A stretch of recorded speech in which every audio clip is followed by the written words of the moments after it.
น้องชื่อกัญญาเป็นลูกกำพร้าอยู่ประเทศลาวหัวใจปวดร้าวพ่อแม่น้องตายจากไกลเราสองพี่น้องต้องสู้ชีวิตกันไปทุกยากปานใดจะเดินไปให้ถึงฝั่งฝันลำบากแสนเข็ญ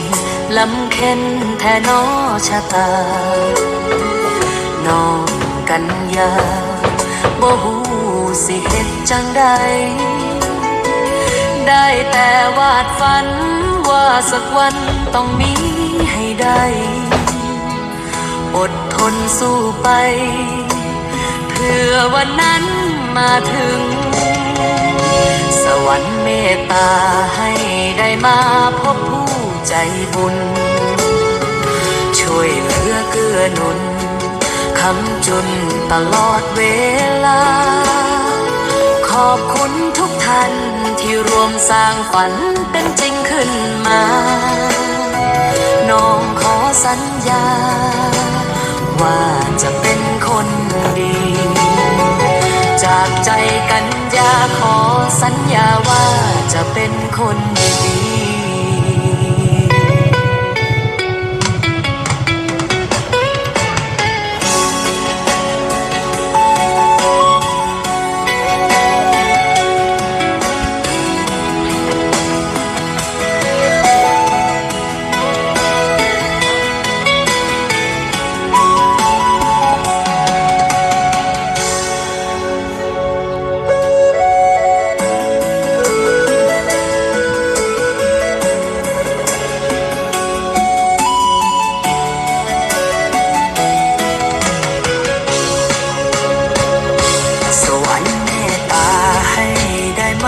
พบผู้ใจบุญ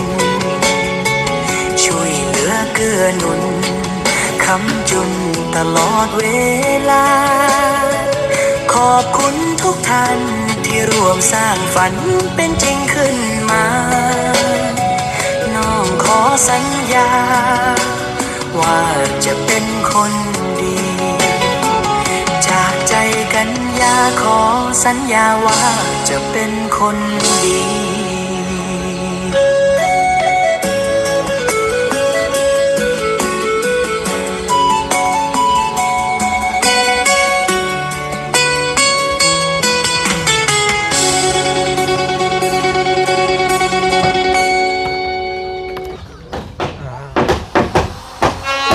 เอานะพี่น้องซึ่งสำหรับคลิปนี้บ่าวพรก็ได้มาอยู่ที่บ้านน้องลินดากัญญานะพี่น้องก็คือที่ได้มาอัปเดตทางสร้างประเทศเฮือนบ้านของน้องอะไรเนาะซึ่งก็ปาทุกนะพี่น้องก็ถือว่าไว้อลีทางสร้างประเทศเนาะเมื่อวานนี่ก็ทำการแอมทางด้านหน้าเล็กน้อยนะมื้อนี้ก็ถือว่าใกล้จะสุดเลยนะพี่น้องซึ่งน้องลินดากัญญาก็มีข่าวดีเข้ามาเพิ่มเติมนะพี่น้องก็คือมีทางแม่ตู้พอตู้อยู่ทาง UNA เนาะทางเอลิซ่าเนาะเพิ่นก็ได้สมทบเข้ามานะพี่น้อง200เหรียญเพื่อจะมาสมทบเข้ามาอารุซิ่งเนาะเพราะว่าเงินทางพี่เปิ้ลอยู่ประเทศสวิตเซอร์แลนด์เนาะก็เหลืออยู่น้ำมันพร13ล้านนะพี่น้อง13ล้านนี่สิบ่พอเนาะค่าอารุซิ่งเนาะ13ล้านนี่ก็ให้ค่าสร้างไป10ล้านแล้วก็ยังเหลือ3ล้านก็เสียไว้ซื้อพวกบางทีก็ตะปูบ่พอนะพี่น้องแล้วก็พวกบานพับก่อนล็อกประตูมือจับเนาะบางทีไม่บ่พอก็จะได้ซื้อเพิ่มเนาะแต่ทางพอตู้ไม่ตู้เพิ่นก็200ก็ได้อยู่4ล้านนะพี่น้อง4ล้านก็ค่ารถซิ่งก็ถ้าแม่นซื้อรถซิ่งก็อาจจะขาดค่าสร้างนะพี่น้อง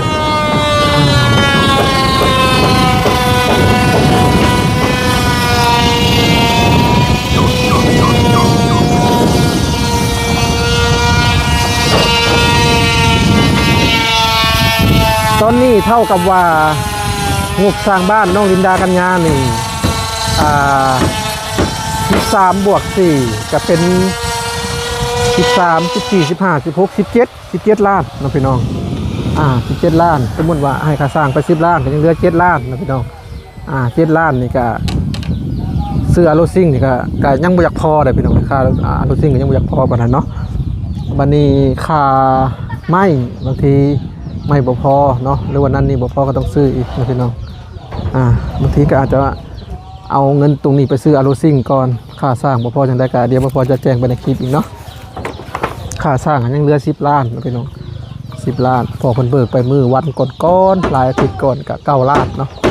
มื้อก่อนบ่พรก็ให้ค่าไฟเพิ่นก็ล้านหนึ่งค่าไฟเรือนหลังนี้เนาะสรุปแล้ว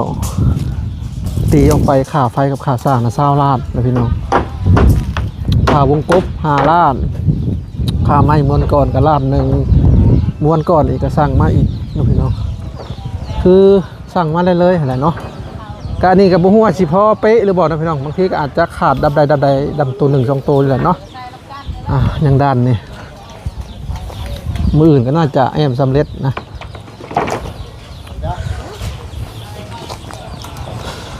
โอ้สวยงามถ้าแม่นว่ามีงบทาสีนี่แจ่มเลยพี่น้องเลยบ้านน้องไก่ทองนะเพิ่นบ่ได้ทาเด้เพราะเป็นไม้เซอร่าสีแดงหลังคากะแดงงามแบบวึบสำเร็จได้นะพี่น้องบ้านน้องไก่ทองแต่ก็ยังบ่ร้อยปานใดเด้ยังรอท่าแต่อารูซิ่งแผ่นเดียวนั่นล่ะแต่ว่าเพิ่นก็เก็บรายละเอียดแล้วมื้อนี้2 อาทิตย์กว่าก็น่าจะสำเร็จบ้านน้องก็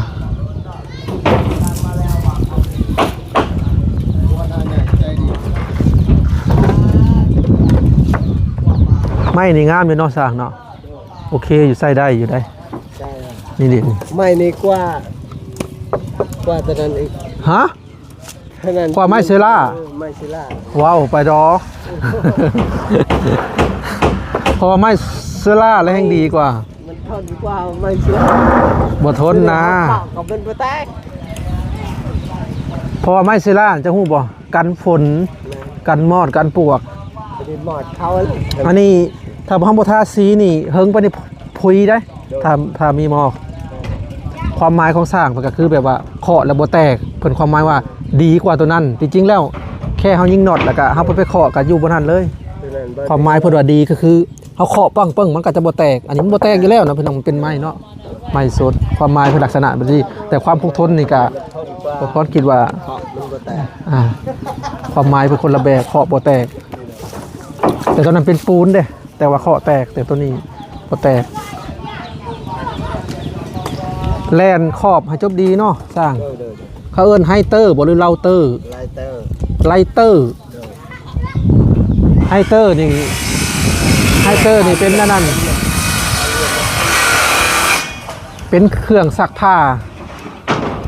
กำจัดสิ่งสกปรกไฮเตอร์เราเตอร์นี่พวกเป็นเครื่องอินเทอร์เน็ตไฮเตอร์บ่นี่ไลเตอร์บ่หลบเหลี่ยมหลบขอบไลเตอร์ไลเตอร์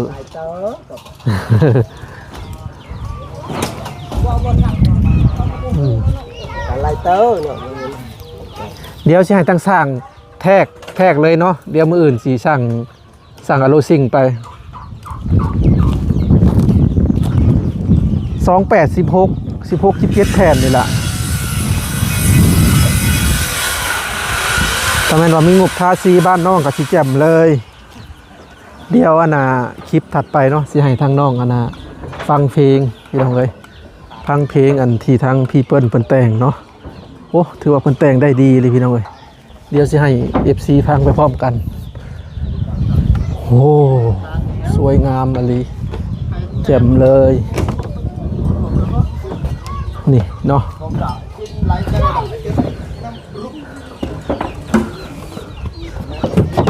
ซ้ำนี่แหละบ้านใหม่พี่น้องเป็นฝาแต่ก็เรื่องแตกเลยยังมันก็เป็นปกติพี่น้องเลยคอมเมนต์ประเทศใหม่ๆสิละทาสีโอ้คัก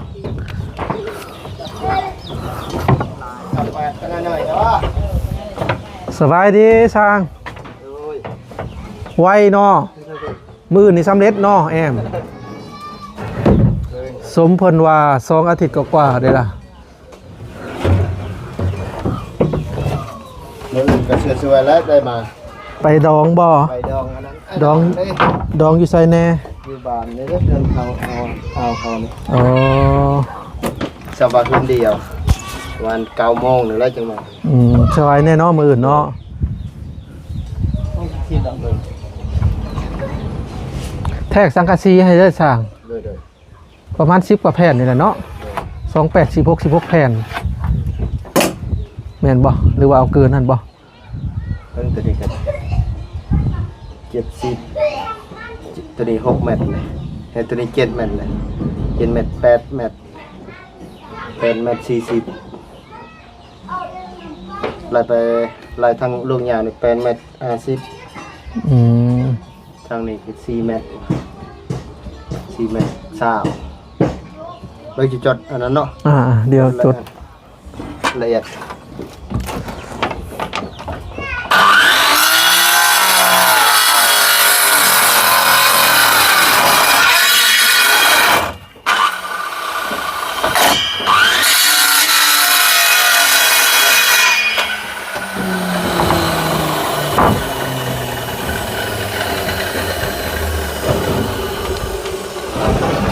ส่งให้ทางดิจิเจอก็ได้เนาะ ฮะ ว่าเขาสิแท็กแล้วส่งให้ทางอันนั้นเขียน ทาง Messenger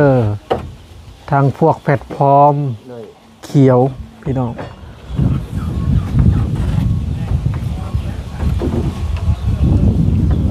ซึ่งมี FC ท่านหนึ่งน้องพี่น้องพนมพรคือบ่เฮ็ดชิดเข้าตัวนี้เวลาเข้ามาจากบ่ตามห้องนอน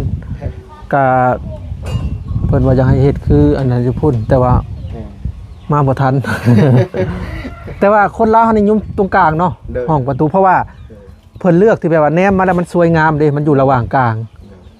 อันนี้คือในมุมมองการสวยงาม แต่ว่าในการใช้งานจริงก็แม่นความเพิ่นได้เข้ามาแล้วมันต่ำห้องนอนเนาะถ้าเฮ็ดซิดคอเดี๋ยวมันจะเข้ามาแล้วมันห้องนอนอยู่ทางพี่แต่ว่าคนลาวเฮานิยมแบบนี้ แต่ก็ได้คือกันแต่ว่าคือว่าแหละการใช้งานแตกต่างกัน เจ้าส่วนไรเจ้าไปเฮ็ดห้องเข้านี่ตรงกลางบ่ โดย ส่วนไรตรงกลางเนาะ ลายตรงกลางตอนนี้เขามักตรงกลาง ตรงกลางเพราะว่าแนวมาแต่ไกลมันเป็นตรงกลางมันบ่ใกล้กันประตูคือว่าสวยงามอีหยังประมาณนี้นะพี่น้องแต่ว่าเฮ็ดตรงนี้ก็มันอีกันเด้ เฮ็ดบางนั้นบางเทื่อกันคนไทยนี่เขาสิทวงนี้ได้ ว่าเฮ็ดใกล้กันนี่ว่า ซื้อกันก็ว่าบ่ตรงกัน บ่ซื่อนี่เนาะหลายมุมมอง แต่ยามันเนาะ อืม หลังไม้จังแปลงไม้ แม่น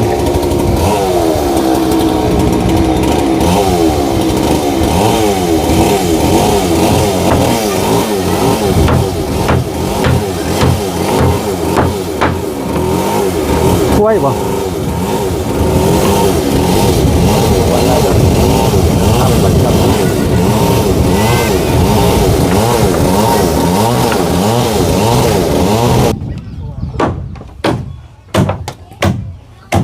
พอกเจ้าบ่อนี่บ่สร้าง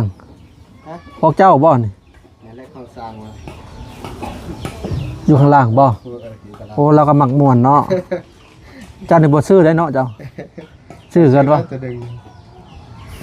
มาแซวเรียนแบบพี่น้องเลยแต่เป็นของแท้นี่10,000 กว่าบาท 19,000เกือบ 20,000ประมาณ10,000 กว่าบาท ถ้าเป็นของแท้เนาะ นี่ต้องอันนั้นเรียนแบบ เรียนแบบมาแซว อันว่าของแท้รูปซ้ำนี่ซ้ำสิครับ แต่ว่าพรมัก JBL หมัก JBL มันสุดแล้วมันนิ่นเบสกลางแหลมมาใส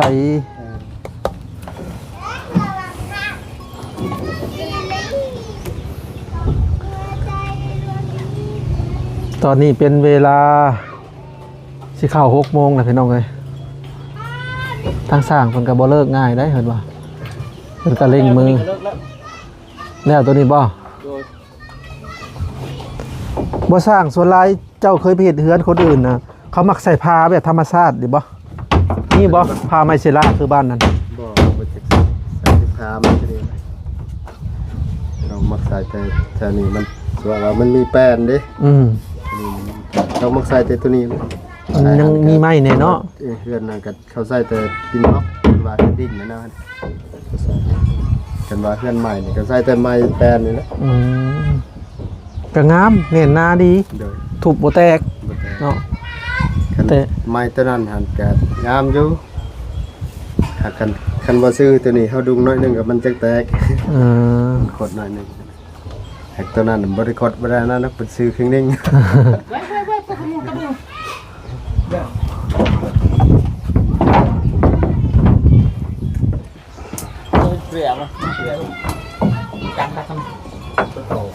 ตัวนี้ก็สิคันห้อง แต่ว่าคันจำเลยพี่น้องหรือว่าสิคันห้องนี้บ่เนาะหรือว่าคันจำข้อดีการคันบ่จำนี่คือถ้าว่าเราลืมกุญแจห้องใดห้องหนึ่งเราล็อกเราสามารถเข้าห้องนั้นแล้วปีนหากันได้ แต่ธรรมเนียมก็ต้องจำคือว่าละ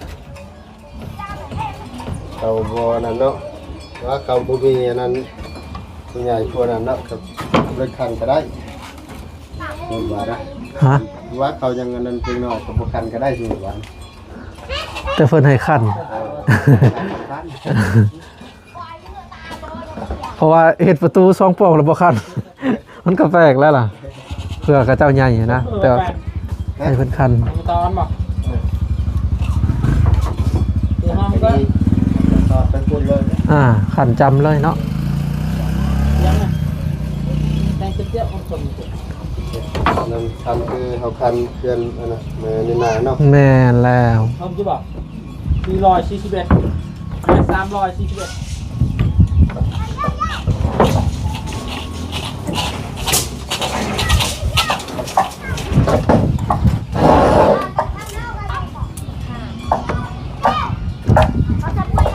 ไปทางเดิมอาชีพนี้เป็นเพลค่ะได้เทียบ งามเลยพี่น้องเอ้ยบ้านใหม่ มีแต่เปิดที่ ถ้าแม่นว่าบ่พร้าวเฮ็ดนี่ซื้อแป้นไม้ใหม่แล้วก็แลบไว้ตากแดดตากฝนนี่งามๆนี่อ่ะให้งาม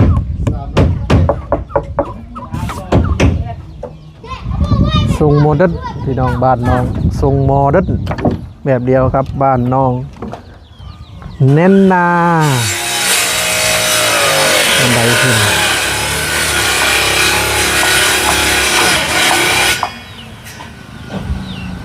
ส่วนแดนน้องเนี่ยอยู่บนนี้เลยพี่น้องอยู่บนนั้นแล้วก็สีตรงยาวมันนี่ตรงมาแบบนี้แล้วก็ไปหัน16 คูณ 15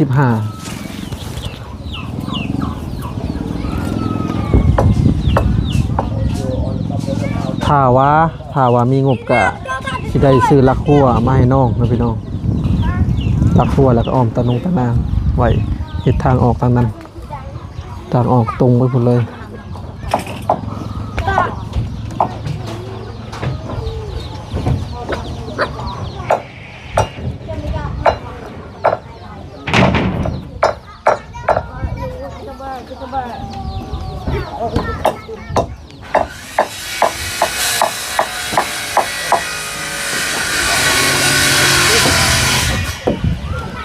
สบายดี โดยมาแต่ใช้ลินดา มาได้ตักน้ มาแต่ตักน้ำใส่บ่ ำโดย สร้างยังแปลงบ่ได้บ่สร้างจ้ะ โดยใส่เงินทันมา อืม สไลด์ได้เกี่ยวไหนเลย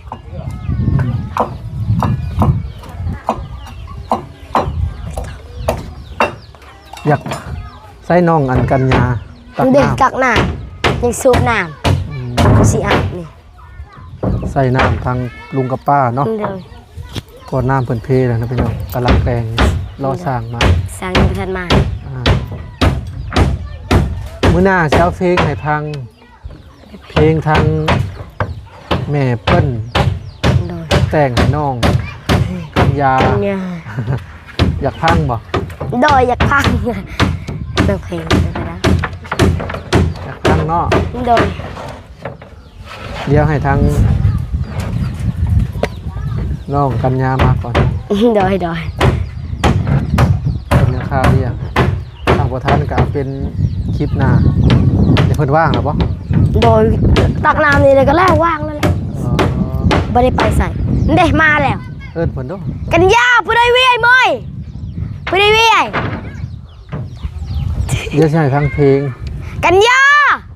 มานี่ก่อน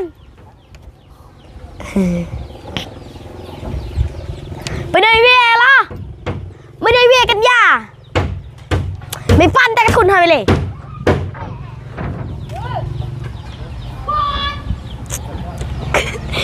ใหญ่ผ่านไปเลยสลายอะไรเพื่อนกับลีนเลือกเจเต็ม แม่นักกัญญาน่ะคิดว่าน้องๆน่ะ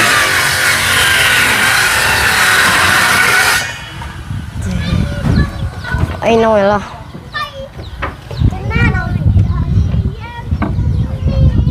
ได้ดิไว้ดักห้องตำรวจ มาแต่ไซ เดี๋ยวหน้า มาแต่อาบน้ำอยากพังบ่เพลง ฮะ เพลงทางแม่เพิ่นแต่งให้น้องกัญญาโดยเฉพาะ เดี๋ยวฟัง ฟังบ่ เดี๋ยว เอ่อ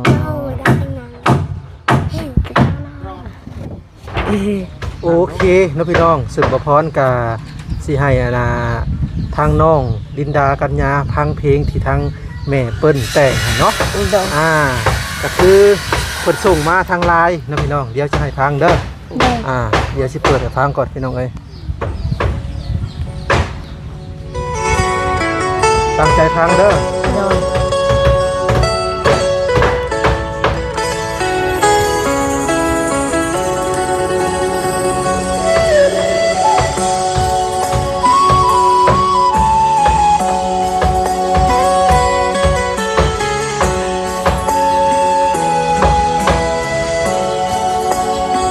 น้องชื่อกัญญา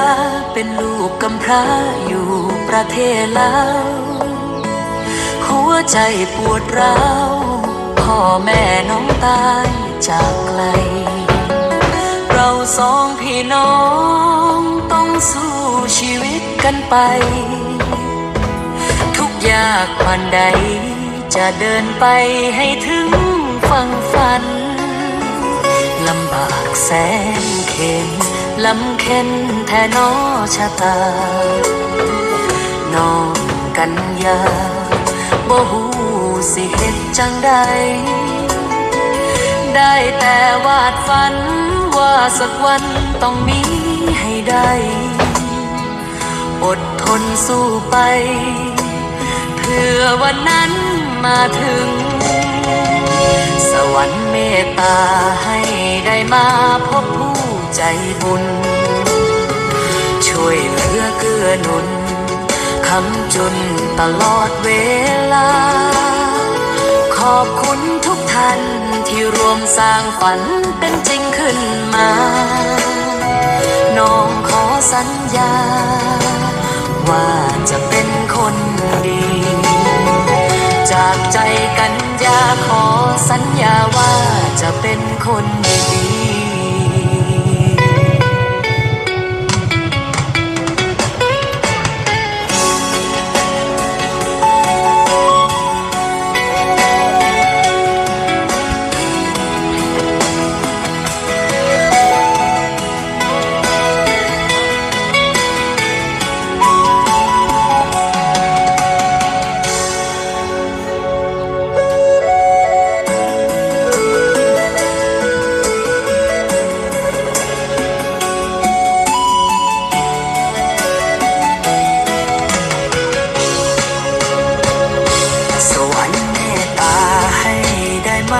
พบผู้ใจบุญช่วยเหลือเกื้อหนุนคำจุนตลอดเวลาขอบคุณทุกท่านที่ร่วมสร้างฝันเป็นจริงขึ้นมาน้องขอสัญญาว่าจะเป็นคนดีจากใจกัญญาขอสัญญาว่าจะเป็นคนดี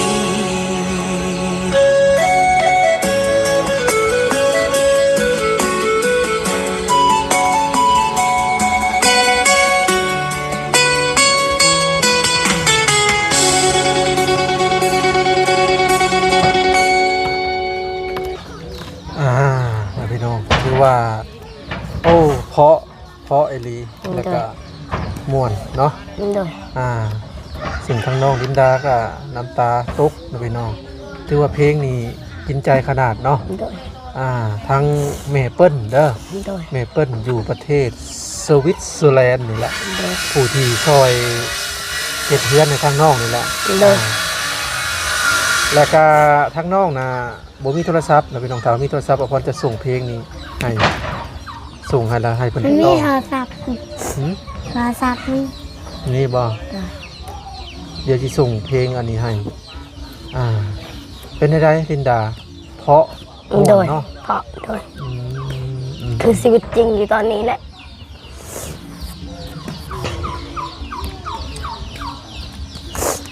ซึ่งบุคคลพังแล้วก็ถือว่า เพราะดีต้องพี่น้องคนแต่งเนาะ เพราะ อ่า เพราะ ม่วนเนาะ โดยมอง เอาน้องลินดากัญญากะสำหรับคลิปนี้ก็มีข่าวดีเข้ามาใหม่เด้อ โดย เพราะว่ามีอันพอตู้เมตู้เพิ่นสมทบอันซอยอาโลซิง โดย ซอยอาโลซิงเข้ามา200เหรียญพี่น้องเอ้ย โดย ซึ่งบ่พรก็สิได้สมทบกับทางเงินทางพีเปิ้ลแน่เนาะ โดย อยากให้ทางน้องลินดากัญญาฝากขอบุญกับคุณทางพีเปิ้ลทางเมตู้พอตู้ไปเลยเด้อ โดยขอบใจหลายๆเด้อแม่เปิ้ลอยู่วิสแลนด์ แล้วก็แม่ตู้พอตู้ แม่ตู้แล้วก็พ่อตู้เด้อก็ให้อยู่ดีมีแห้งความเจ็บบ่ต้องใดความไข้บ่ต้องมีสิสวยลูกสิสวยหลานเด้อก็ต้องขอให้เพิ่นอยู่ดีมีแห้งหาเงินหาคำก็ให้ร่ำให้รวยสาธุเด้อ คำว่าขอบใจนี่ก็คือแทนด้วยขอบคุณนะพี่น้อง โดย ก็คืออยู่ฝั่งลาวนี่คือขอบใจนี่ก็คือขอบคุณเนาะ โดยขอบคุณ ถ้าว่าอยู่ฝั่งไทยนี่เพิ่นจะว่า ขอบคุณ ขอบใจนี่คือขอบใจแบบหมายถึงผู้ใหญ่เนาะผู้ใหญ่มีอายุกว่าเราจังขอบใจเด็กน้อยถือกันว่า แต่อันนี้ก็ใส่แทนขอบคุณหั่นแหละพี่น้องมีแต่ว่าเสียดายก็ใช้ทั้งน้องเพิ่นว่าขอบคุณเนาะ โดย ขอบคุณทางผู้ใจดีนะพี่น้อง โดย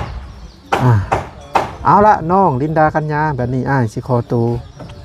กลับก่อนเด้อ โดย เดี๋ยวอีพีหน้าจังมาพอกันใหม่เนาะ โดย อ่ะ สบายดี ถ้าว่ามีโทรศัพท์ที่ส่งเพลงนี้ให้ โดย ไพ่มี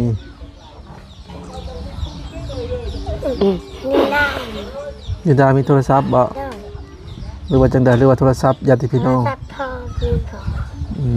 ม อันนี้จินตี